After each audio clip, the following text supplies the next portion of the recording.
Hey, y'all. I know what you're thinking. Oh my God, not another podcast. And I agree. I'm typically that person that doesn't listen to podcasts either. But my name is Will Johnson, and I'm here to bring something a little different for you. This is the At Home-ish podcast, creating spaces where we belong.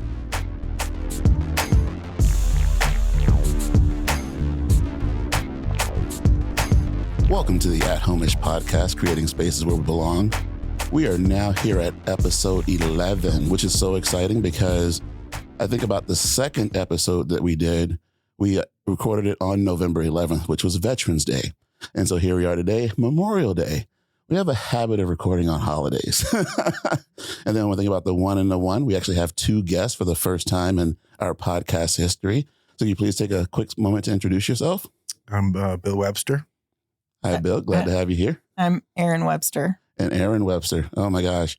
And if you don't know, and I'm sure if you're in Snohomish, you recognize these names because these folks are rock stars in our town. They're involved in so many different things. And whenever I see them, I just kind of feel like I'm in the right place because they really help me to feel like I belong. But I do want to share a quick story about Memorial Day specifically because, as you know, I served in the Army, but this isn't a military story. When I was a student at Pierce College back in 2003, and I was returning to college. I don't know if you know that. When I graduated from high school, I was so not ready for college. So, joined the Army, did 7 years in the Army as a medic, and then finally decided I need to work my way through school. And I was working a graveyard shift at the time, so it was natural for me to be running a little bit late in the mornings. I show up late to my biology class, and as I'm walking in the door, I hear the instructor calling out names, and I'm like, ooh, he's not at my name yet, so I'm going to be okay. So I sit down, he gets to my name, I say that I'm present, we're good to go. But then as he finishes it, he asks if there was anybody's name that he missed. And there was a couple people who were like, oh yeah, me. And then he's okay, what's your name?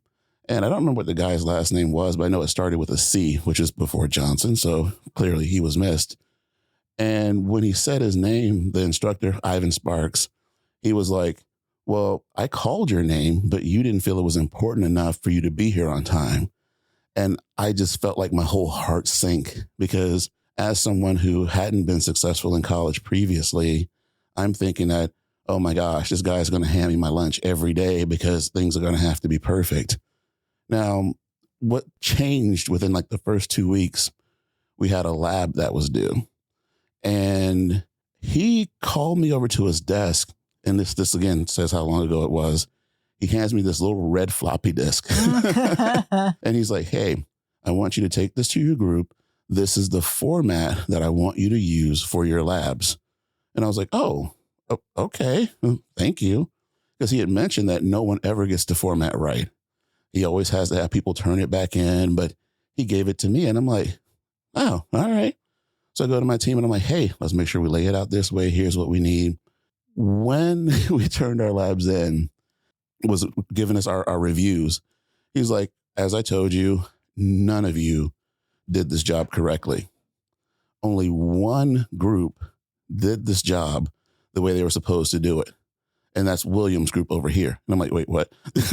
And of course, the only reason I had done it correctly was because he gave me the answer, basically, And I was like, wow. So, here's somebody who really, wants to create opportunities for success for people and have them feel like they can really be helpful and supportive for others. So I was like, wow. But this guy, he was the type of guy, when we were talking about DNA, he would stand up on the table and twist his body like, this is how it looks. Get the visualization. He was that kind of instructor that just really, engaged people in their learning. And so I tell that story because he passed away on Memorial Day weekend. And whenever I see the Cottonwoods, I always think about him. And also he was 50 and I'll be 50 next month. So just a lot of connections going on. But when I think about how he really made me feel supported in that class and how he really worked to build up students and create that environment of accountability, responsibility, that's how I feel when I see you guys, Because Nice. when I see you at the chamber, like always, you're smiling, you're involved, you're engaged. And then, if something's happening in the community, I see you there. Kla Ha Ya Days, just so much stuff. So what I would love to hear from you, and I can stop talking for a little bit, is like, how'd you get involved in all this stuff? Like, what's your story? Well, our gratitude manifests in action. Mm. And so we bought a house here in 2019. We fell in love with Snohomish. And so I wanted to get more involved in the community. I've always been involved in things, but we want to see good in the world. And so that is our focus.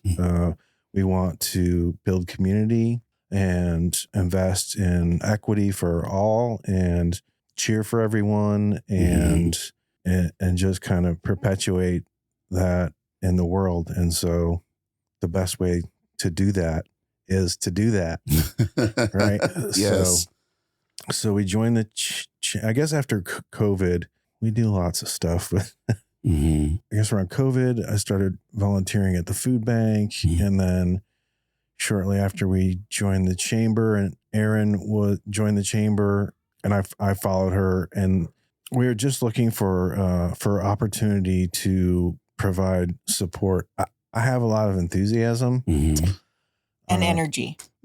He has lots of energy for doing good in the world, and also have a tendency to say yes. Right. The answer is yes. What was the question? You know, the gift is in the giving. The only thing I have to offer is myself.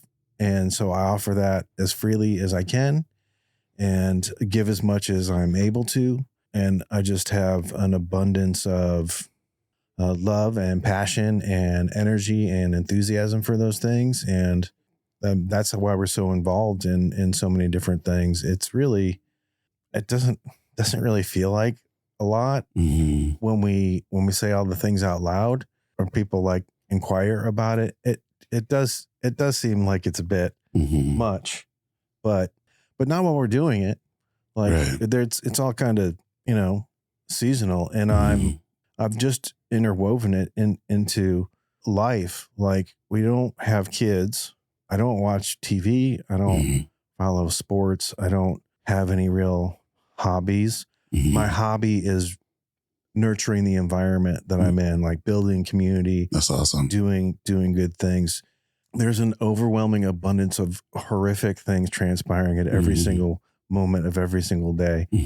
And there's not much that we can do about that. However, we can perpetuate good in the world, and maybe somebody that's having a bad experience internally or inside, maybe I see him out in the world and they see me being silly or being kind, or they walk into an environment that's very welcoming that we help do that. Or maybe they're somehow reaping the benefits of some kind of small morsel of joy or happiness or reprieve from the pain that they're experiencing.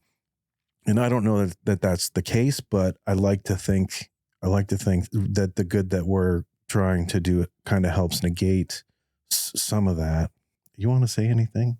You're good. I mean, we're just, do the next right thing. I think that people don't know how to get involved, and they see that everything that we're involved in, and it's easy for us to say, come with us. What do you have? What do you have to offer? Like, you have an hour, you have lots of hours, you have energy, you have experience. Like, yeah, it's fun. I hear that it radiates from you. And I appreciate so many things about what you're just saying, because what I hear is that you have a passion for what you're doing. So it doesn't feel like it's extra. It doesn't feel like it's work. It's a part of who you are. And then also just the concept of equity and inclusion in action. We're not just sitting here talking about how we can create community or how we can meet someone's needs. You're out there meeting the need of the community. You're out there trying to get people involved. So they're being included just by being around you. And so I saw these comedians a while back, because I do watch TV from time to time. So do I. Thank you. So I don't feel alone now. I'm feeling like such a shammer. Like, no. I watch TV. That's just him. We watch. I try. I just can't. He just doesn't have he just has to be doing something. Yeah. But the comedians, they were talking about just the whole concept of being woke and what that means. And he's like, it feels like folks are going into the woke Olympics. And I'm not one of these folks who necessarily looks at woke as a bad word, because at the root, it's about being aware of your surroundings and what's going on in life, you know. But what they alluded to was the concept of, do you want people around you who are woke AF or down AF? And I was like, oh, hold on a second. Because if you're woke, you're spouting knowledge and theory and all these concepts about what it means to be inclusive. But if you're down, I don't know all that stuff, but I'm here for you. And I'm going to show up for you every single day, you know? And that's kind of the thing that I really appreciate. Now, I got the book knowledge because that's part of my job. But I mean, at the end of the day, show up. Right. Yeah. Just show up. Yeah. That's half the thing, is just show up and do something, like be of service in some way. You know, that's how we met, was being of service. Like the universe said, you guys need to meet. And we showed up at the same service events, the same time, like 3 times in a row. And we were like, who is this person? Right. You know, what the heck? So Yeah. when you're doing the service stuff, the universe conspires to get you in the right place with the right people. Yeah, definitely. Serving is where it's at. And there is an untapped resource there. I spent a lot of time trying to find satisfaction in many things, like going places, doing things, buying things, wearing things, the next this, the next that, amassing a wealth and, you know, prestige, the idea of success and what that means and what that looks like. And it all really left me pretty empty. And it's like, nope, this is not it. And when I'm not focused inward, when I'm not looking for satisfaction, satisfying myself or filling something within me, that self-seeking adventure to find that satisfaction, to fill that void, is not an internal process, it's an external process, which is why I say the gift is in the giving, because the most fulfillment I have in my life is by serving others and doing for others. And to be honest with you, my brain is very active. And so when I am thinking of others, I'm not consumed by self. Right. And so the best medicine for selfish self-centeredness is selflessness. And the only thing that I've tried that seems to work, and that, you know, I like the idea of altruism, but when I'm doing for others, I receive an abundance of purpose and joy and satisfaction in doing that it's really, I'm reaping a lot in just giving the gift of self. And it took me a long time to figure that out. I don't know. I don't know how honest you want me to be. Oh, be honest. Here. Yes. But my existence from the beginning was, my childhood was pretty much steeped in brutality and violence. And like, my father was a blackout drunk, so he was prone to violence and just like this wild rage and psychological terror and stuff. And so who knows what happened to him at the hands of his parents. Right. Like I had it was just a one horrific weekend that never seemed to end. And so I have a very difficult time existing in the world from really being really young, like 7, 8, 9 years old. I hated the world and I wanted to watch it burn and I wanted to die and I wished I didn't exist. And like, just, that was my existence for a long time. And so I tried to cope. When you experience these deep betrayals early on, I never trusted anything or anyone. And I was in survival mode. And so I lived defensively for most of my life, incapable of really being loved or loving any sense of vulnerability. Vulnerability was not an option. Yeah, I can imagine. And so that stuff is just so deep seated that I tried to be normal, but I lived in detachment, and I was, it took me a really long time, a lot of therapy, a lot of failures, a lot of misfires, a lot of pain, a lot of suffering, most of it at my own hand, to come out of the other side of that and find peace and purpose and love and it was all these small little things. And so I think that having experienced this like horrific stuff, knowing its existence, that the only thing I can really do is negating that kind of stuff is the antithesis of those things, right? Like build community, build equity, create joy, do as much good as possible in the world, live as selflessly as I'm capable of. And that's not only helpful for me, it's healing, right? I can, like, all that stuff is just, it's stuff, it's history. I've identified it. I've worked through it. I know I'm not puppeted by my past. I'm here right now. I know why I do what I do. I want to be present in the moment as I can be. And when I am, then I find myself doing what I'm doing for others. That's what works. Wow. Hey, thank you for sharing that, man.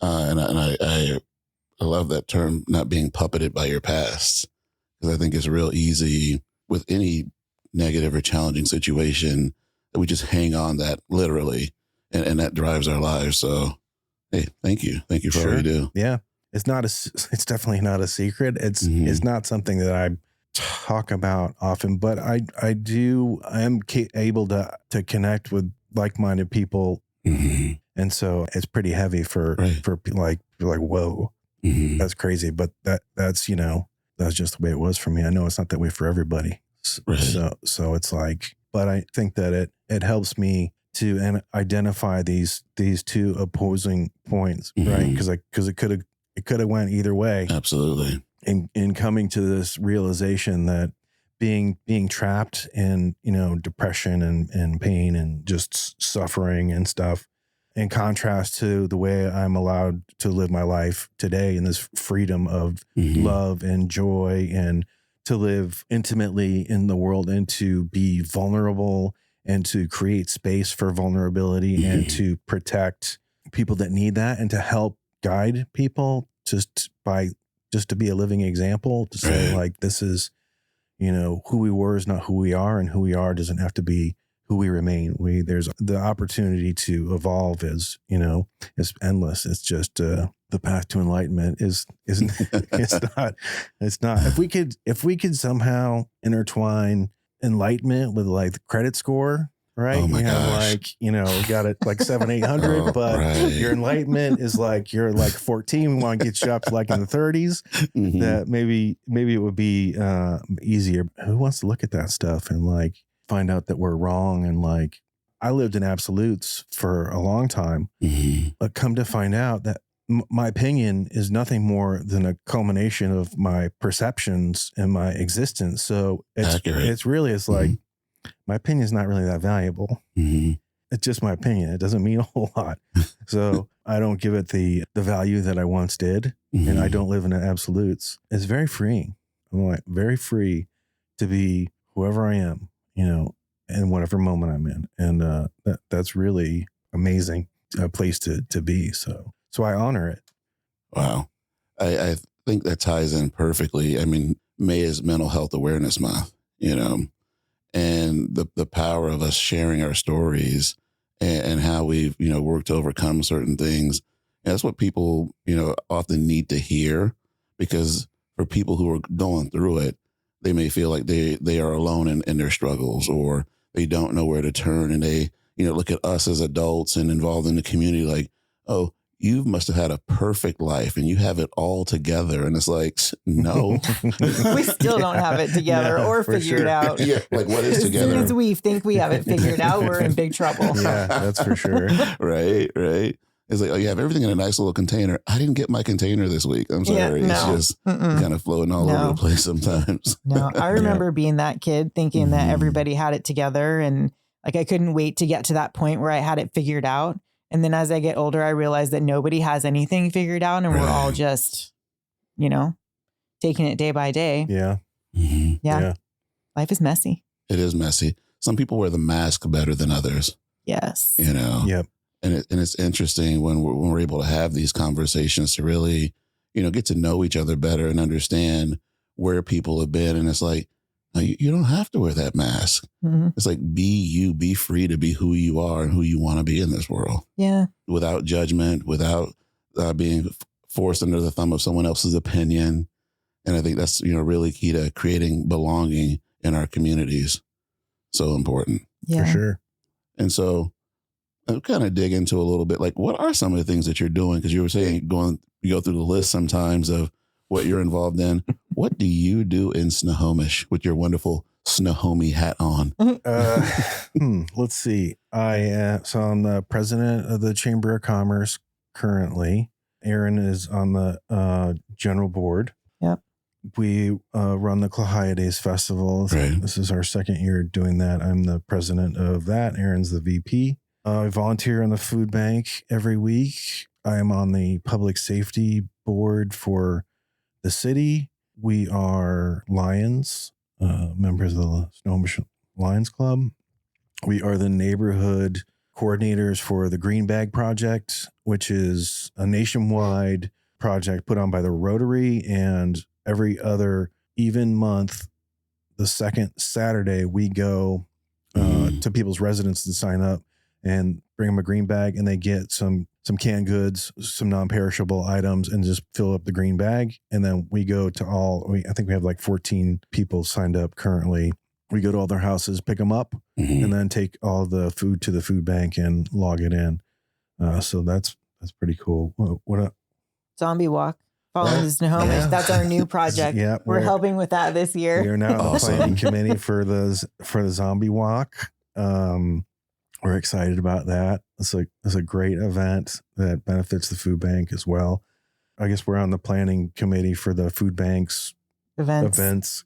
They're going to start doing some events. Okay. That's new this year too. So You're we'll right. see what that looks like. Okay. They want to do some more public facing stuff. Yeah. I'm a proud member of the FMA Farmers Market Auxiliary. Go check this out. It's so cool that everybody in the community is just looking out for the no parking signs and Right. in the farmers market footprint. And just like Sarah asked, and everybody's like, well, we're already doing this. Like, I drive by there and I know what it's like with dealing with the no parks. And so there's all these people who are just like going and checking and stuff, and which is really just, it's a very Snohomish thing to have happen, honestly. Yeah. We do a Thanksgiving meal to those in need. So in COVID, all these community centers that had Thanksgiving dinners for families that couldn't do it or wanted community or whatever the case was, well, that all went away. There used to be there's a lot of community feeds, and more so in Everett, for the homeless and just underserved and whatever. And so we're like, what if we delivered it? Just eliminate all barriers. Yeah. Right. You don't have to have a car. You don't have to have a bus pass. You don't have to go outside. Like we don't have to see each other. I'll just drop it on your porch. And so we did that. That project was cool because it grew organically. Just all of a sudden, people came out of the woodwork wanting to make side dishes and wanting to deliver and helping us package. And we cooked like 8 turkeys and portioned everything out. And it was like this amazing grassroots community effort that's just continued every year. Yeah. We deliver about 200 Oh, wow. plus meals to families throughout. We don't, this is like, Anybody that doesn't want to cook Thanksgiving is able to sign up. yeah, we don't, there's no barrier if you need it. Yeah. And then we get calls from, and it's really cool. We do, the best part of that is delivering, which is we make sure that we don't deliver. We sign people up for that. And I kind of like, the gift is in the giving. You may have heard me say that once or twice. That's your That's his mantra. Yeah. People so want to serve. They so want to be involved. They want to help somehow. And so I always make sure I'm connecting people and get people that really need that to deliver it, because these people are so grateful. And we're like, what do we do? Like, we did 12 turkeys. We smoked turkeys. I made 5 gallons of gravy. 120 pounds of mashed potatoes. Oh my goodness. Everything's from scratch. Yeah. And it's like literally, I think we had 40 volunteers this last year we did it. And so this is like, I make cranberry sauce with zested orange and fresh zested ginger and like I go This is Chef Bill here. I'm hearing this. Yeah. He was a chef at one time. He Uh-huh. is a master in the kitchen. And so when he has something that he really loves to do, he does it really well. And it shows like the Thanksgiving dinner is a really fun one for him, for both of us. Yeah, this is like, it's a gourmet Thanksgiving dinner. Like, and for people, like, they're grateful to get a Thanksgiving dinner, but this is like, it's next level. This is the bomb. Yeah, I make sure that it is. Yeah, that it is just the best meal that they're going to have, and they're so grateful. And they shower these delivery people with gratitude, so they get to experience that. And once you experience that, once you get some, like, the whole random act of kindness, random act of joy, just blindsiding someone with some amazing goodness out of nowhere. That's beautiful. It's like it to watch that blossom in someone that's having a bad day. Like, if I could do that full time, I would. I do it as much as I can, but what else are we? The shuttle. The shuttle. That's on my list. So you have a list. Have That's a list. good. We actually started a shuttle service. Of bringing people together is the slogan for the shuttle service. So, parking is a barrier for some people. And we're like, someone said, there should be a shuttle service. So Bill bought a shuttle. Right. Yeah. I remember when that happened. I was like, okay, man of action. Yeah. Right. So let's get the shuttle and then figure the rest right, out. Now the shuttle's here, right? So that's like the biggest problem with a shuttle service is not having a shuttle bus. Right. So, okay, we got a shuttle bus. Now what? Let's go. So that's been fun. And then we found this shuttle over in Cle. I called the guy and said, I want a shuttle, just a local shuttle for our events and stuff. And it cost like $3,000 to contract for 2 days with a company. And I was like, well, we can't afford to do that for everything. So I said, if you could sell me the shuttle bus for $3,000, what I paid, then I could at least probably get it paid for with the events and see if it's worthwhile, if it catches on, people are interested, and then figure it out from there. And so he's like, okay. And I said, well, if this is a 1993. 1982. Oh, 82. 82. Oh. It was so old. Retro. We were really lucky that it made it over the pass home. We were like, okay, it's home now. Yeah, I said, if it makes it home, right, it's game on. And if it doesn't, then, well, we'll just have another adventure in the books. So, yeah, we got it here, and we did the Snohomish studio tour. We did the Snohomish block party, and then we did a shuttle service for the holiday market in Lake Stevens. Okay. And it got taken out. I got hit. I remember when it got hit. Yeah. I got hit by somebody, and the insurance company denied our claim. We were not at fault at all, and they hit them right in the doors. So the shuttle bus was totaled. Doesn't take much to total in 1982. There's that. F-350. So Sarah started a GoFundMe, and they raised $6,000, and quick. Yeah, because I said to Erin, we got to get another shuttle bus because I made a commitment to provide a shuttle service for the Snohomish holiday market. And that was in like 30 days. We had 30 days to get another shuttle up and running. Yeah. And so the insurance company denied our claim forever. And we finally got it sorted out, but it was long after the fact. Eventually they paid. Yeah. I'm good at a lot of stuff, but finances is not one of them. Hey, right there with you. For Erin. We definitely have our strengths. Yeah. I'm no financial wizard. And so that put us pretty deep in debt, and we had a really slow winter, but we got a new shuttle bus, and we made it happen. Now we got this really nice shuttle bus that's much newer. It runs on propane, so it burns clean, which is cool. But a propane conversion shuttle bus is half the price of like a regular shuttle bus, which is why we were able to purchase it. And then it was like some crazy, like 3 or 4 different entities wanted to give us a shuttle bus. Nothing came to fruition. It was all just like a bunch of people said words out loud, and then nothing transpired. So we just kept moving, that's tough. which is fine. It's like, whatever. Appreciate the words. Yeah. Yeah, words and not actions. I'm like, deeds, not words. Let's go. Yeah. We ended up with the bus we were supposed to get, though, because we did not want another 1982 bus because just because you buy a shuttle does not mean that it's approved by the DOT to function. Oh. So paperwork is my area, Okay. not Bill's. Yeah. So we got the bus and we are approved now. We're like completely licensed and all the paperwork's in order and reports and everything, which would probably not have happened with the original bus. We're legit. Thanks to Erin. I had no part and not a lot of willingness to do that stuff. So yeah, that's her jam. Yeah.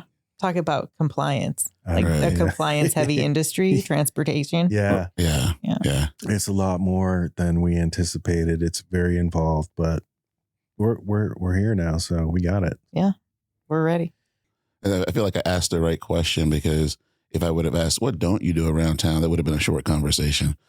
Oh my gosh. Yeah. Well, that's all the official stuff. But then, there's the resource. We're a resource for, where do people go to find out how to get involved or what's going on or like the unofficial things that we're involved in just on the side.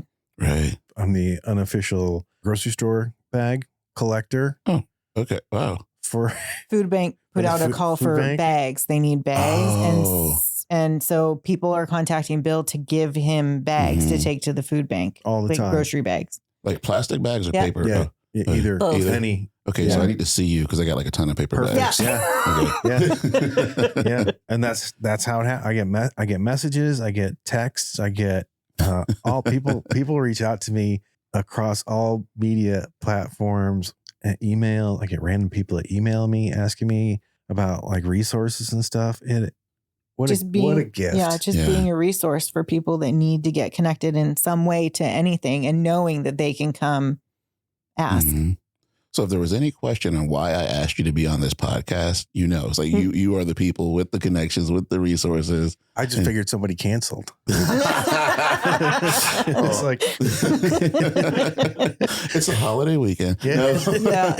But Ashley Cruz from the food bank, she was one of the people I had considered for the podcast, and she's out of town this weekend. And I was like, all right, so who else is on my list, my short list in town of people that I would just love to have a conversation with? Because this is the longest conversation we've ever had. Yeah, we see you everywhere, but it's always like there's so much going on all the time. Yeah. Right. Usually I have my chamber president hat on and I'm hyper focused on not looking like an idiot. Well, I just think about, like, honestly, the first time I met you, we didn't, not knowing each other, you're like so focused, your business. I'm like, you're reminding me of that teacher that he actually locked the door after people were showing up late. And he's like, you can get into class if you show up on time. Yeah. And so I remember meeting you. You're like, okay, here's this. I'm like, okay. Like, but you're like the coolest dude, man. I appreciate you. Thank you. Yeah. So tell me more about Kla Ha Ya Days. How'd you get connected with that? And what is that for a lot of our listeners who may not know? Yeah. So Kla Ha Ya Days, by all accounts, are the best available math. It's 111th year. Oh my goodness. And it started, so Kla Ha Ya means welcome in the native. I think it's Snohomish tribe. Okay. I may have that wrong. Okay, we'll have to look that up. We'll have to look it up. Yeah, Yes. It's in the bylaws. So I get invited to a lot of stuff. Mm-hmm. And so someone said, hey, we're having our elections. You should come check it out. That is not how I remember this conversation. So I'm going to jump in because we get to hear from Erin now. Bill was I was on the board at the chamber, and the Kla Ha Ya Days committee contacted Nancy at the chamber and said, we're having our awards ceremony tonight, and we'd like a chamber representative to be there to know what's going on. And so we met.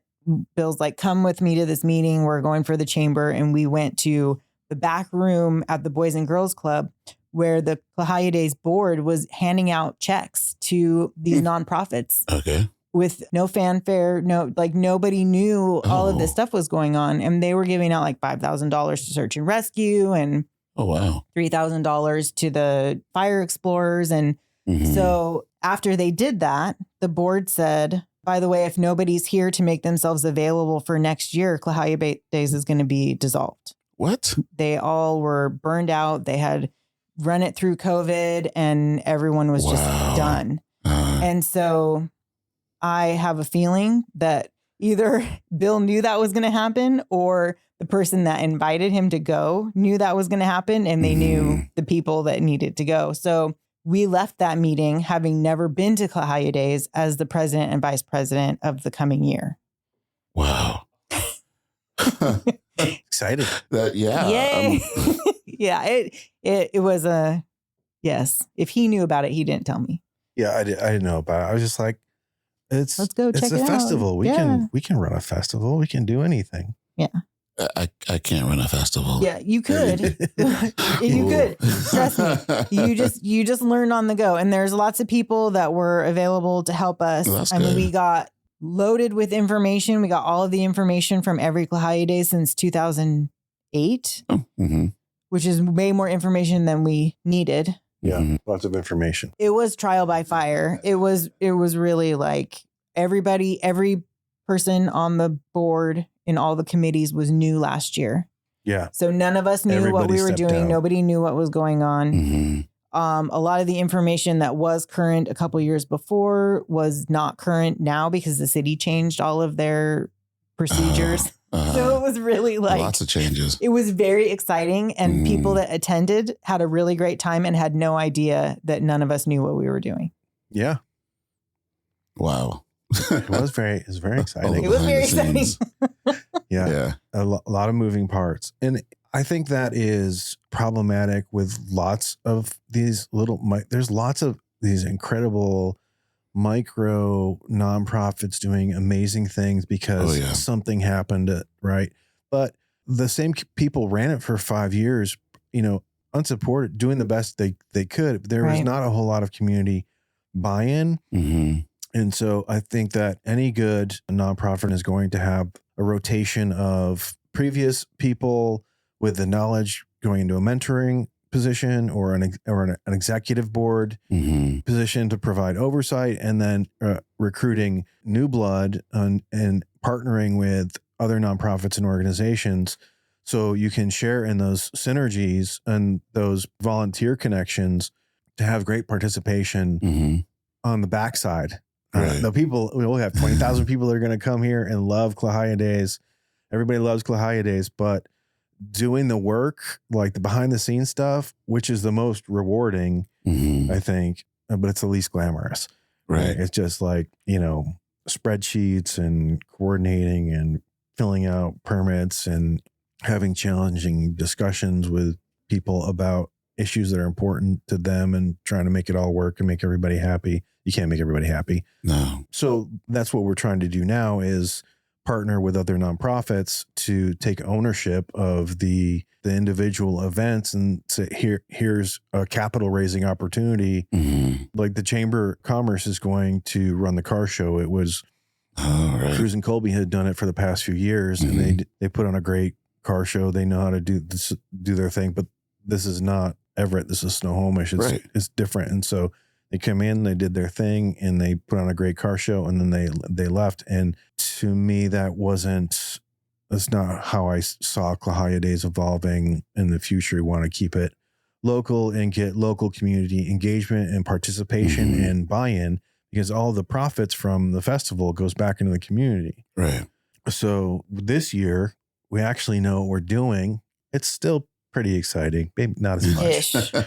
Not as thrilling. Not a whole lot of curveballs. We've got most of our positions filled, and we've got some other nonprofits connecting. So it's really a much healthier and robust board. And we're looking at like, how do we get out of this? Not like how do we eventually, right? Like, how do we evolve? A position has to be vacated in order for it to be filled.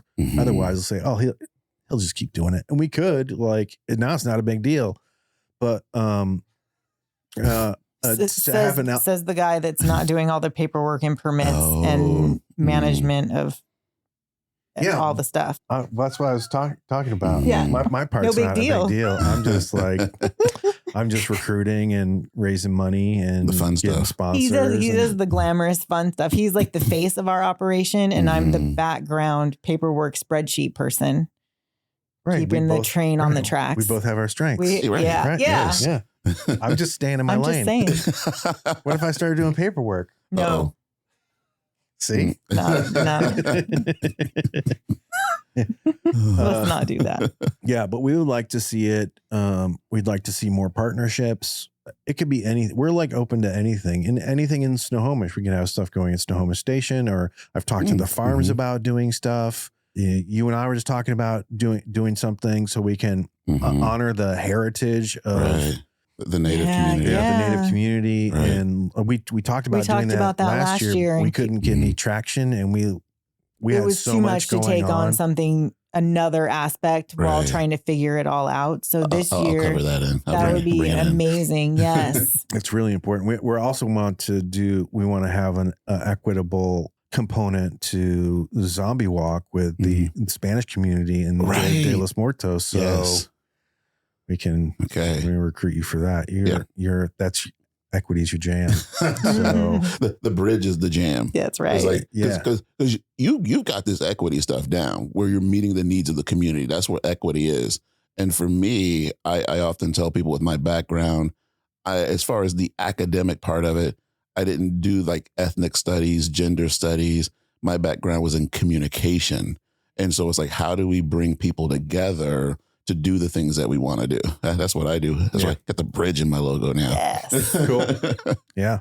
Yeah. Perfect. Yeah. I so appreciate everything that you're doing. And I really appreciate this opportunity to get to know each of you better. Before we close out, I would love to ask you, what is it that makes you feel most at home? My wife. Hey. She's my home. Yes. Yeah. Yeah. Funny story. I never experienced homesickness until I was 43 years old and lived here. I was living in the Pacific Northwest, not in Snohomish. I went to Southern California with a friend of mine, and I had this icky feeling inside of me I couldn't identify. I was like, I don't know just like this nagging not rightness. I flew back in and it went away. I was like, that's homesickness. Right. I felt home. Because I've been like, this is where we live right now. We bought our house in October 2019. This is the longest single place I've lived in my almost 52 years on the planet. Wow. Okay. And this is home. This is home. This is home. This is home. Yeah. This is home. I can identify that and I can articulate what that is. And I feel it in every fiber of my being. Snohomish is home. Yeah. I mean, so the other day, the opening of the farmer's market, it was like a reunion. We talked to probably 20 people. We were there for, I don't know how many hours, walking through, running into people. And we kind of looked at each other and we were like, yes, this is the community we've been wanting, like that we've always wanted. And we have our house, and, our house is where we were meant to be. It was the only house we looked at. It was the only house we put an offer in. I mean, it was just like everything conspired to bring us here to where we are right now. That's lovely. Yeah. Oh my goodness. And I feel the same way about the farmer's market. And I hate it that I had things going on the first 2 weeks of it. So I wasn't able to be there. Yeah. But to be able to walk amongst the crowd and see familiar faces, because I didn't realize that you were so new to the community, because I came in 21. You were just 2 years ahead of me. Yeah. It feels like you've been here a lot longer, We just hit the ground running. Yeah. We got involved like. I'm a little bit of an overachiever, I think. Just a little bit. No judgment though. But yeah, it's like over the past couple of years to see the familiar faces at the farmer's market, and it's that our own little community. And it really is. Yeah. It's something we've never had. I've lived here in the Pacific Northwest all my life. Okay. Grew up in Bothell, lived in Everett, Marysville, Lake Stevens, and there's nowhere is the community like what we have here. It's not the same at all. I'm from upstate New York originally. I've lived all over the country and traveled extensively, and there's no place like Snow. It's such a special place that just exudes all of these things that one thinks of. What I fantasized home might be like as a child, living in like war, like surviving, like yeah. And then you seeing the contrasting values on like TV, like Brady Bunch, that kind of stuff was not my experience, right? No. And so, but this is mine either. Yeah, this is exactly what I would fantasize home to be, and now we get to live here, and I'm adult enough and whole enough to appreciate it, honor it, and participate and perpetuate it. Yeah. Right. Yeah. Be a whole part of that, making it home. Right. Because my interactions with you make it feel at home-ish for me. Nice. Yes. Because I live in Mukilteo, but when I'm around here, this is my spot. That's right. Yeah. So awesome. Again, just so love having you here. So just to be clear, Snohomish is home. Snohomish is home. I feel like I'm going to bug Trent about a new logo. Maybe I have like some red ruby slippers on there. No place like home, right? Yeah, we can do that one. So again, thank you so much for listening to this podcast. Thank you, Bill and Erin, for being here. So many great takeaways, I feel. One is the power of our stories and just being able to share that, to be able to show up for those in need. The best way to fill our own cup is to fill the cup of others. I think that was a very powerful lesson there. Yeah. Being about the action, like don't just say it, do it. There too much time I feel people spend in meetings or in classes, even I'm in education, in classes and talking about the work that needs to be done, when it's like, I see the need, I meet the need. So I greatly appreciate what you're doing and seeing you in the community, because I know that all these different events and everything's in good hands when you're around. Thank you so much. Yeah, thank you. Yeah, it's our pleasure. Thank you. Yes. As I mentioned earlier, I'm all about the bridge and connecting. So if you see Bill and Erin around town, say hi. You see me around town, say hi. If I see you wearing my merch, I'm definitely going to say hi. If you've seen on social media, I recently did some photos with this new branding session. So excited Those are about nice. that. Yeah, looks Thank good. you. Yeah. I'm working. I'm trying to be like you, man. Get that flex on, right? Got to be healthy, because I'll be 50 next month. I want to be able to continue to contribute to the community in a healthy manner, and we can't do that if we don't take care of our health and ourselves, right? And so we got to learn what we need, take care of others, and in closing, when we wise up, we rise up. Peace out.